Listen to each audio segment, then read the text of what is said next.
Okay.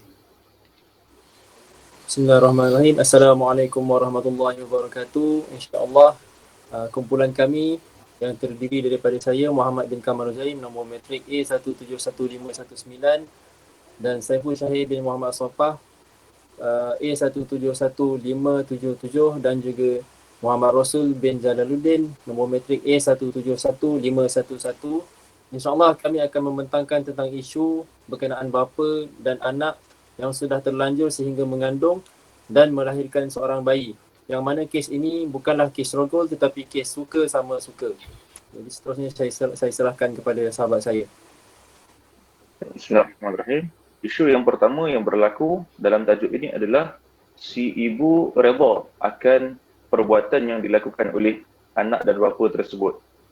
Anak dan bapa tersebut sudah terlanjur, maka si ibu ini memberi peluang kepada anak dan bapa tersebut untuk berkahwin dan minta untuk diceraikan daripada suaminya.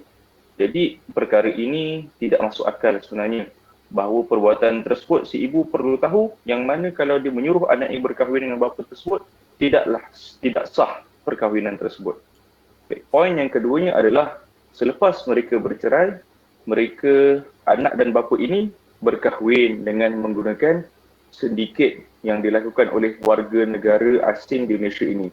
Jadi perkahwinan sindiket ini walaupun dia punya syarat cukup dan sebagainya, tetapi perkahwinan tersebut menjadi satu perkahwinan yang syubhah. Apatah lagi perkahwinan antara anak dan bapa.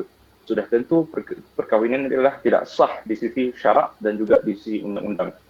Dan poin yang ketiganya adalah bayi yang lahir tersebut apabila sudah lahir, mereka hendak mendaftarkan anak mereka itu di JPN.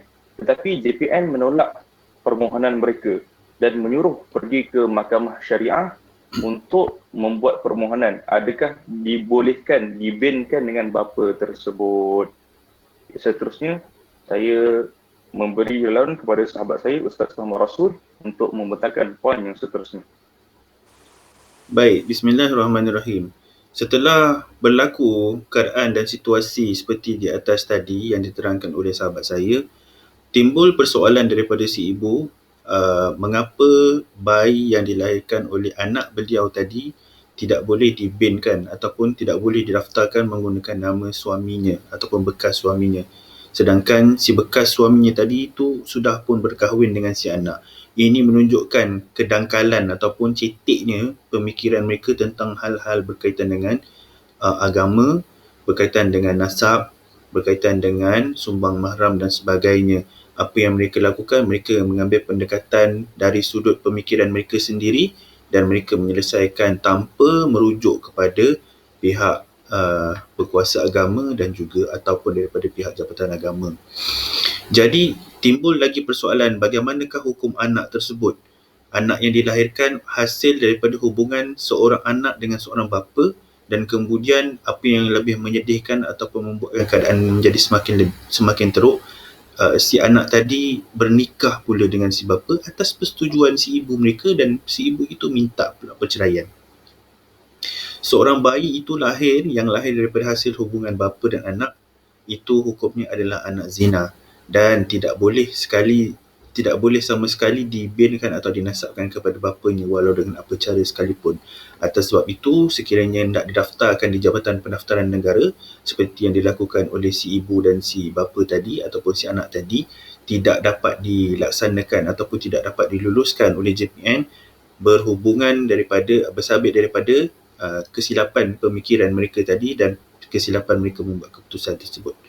Daripada sudut hukum pernikahan daripada pernikahan anak dan juga pernikahan bapa itu tadi, pernikahan mereka adalah satu pernikahan yang tidak sah dan dikatakan ataupun diistilahkan sebagai nikah yang fasik.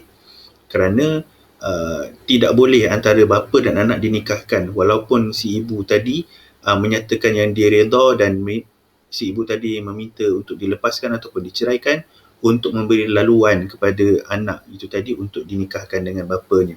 Dan sumbang mahram itu adalah haram hukum dia.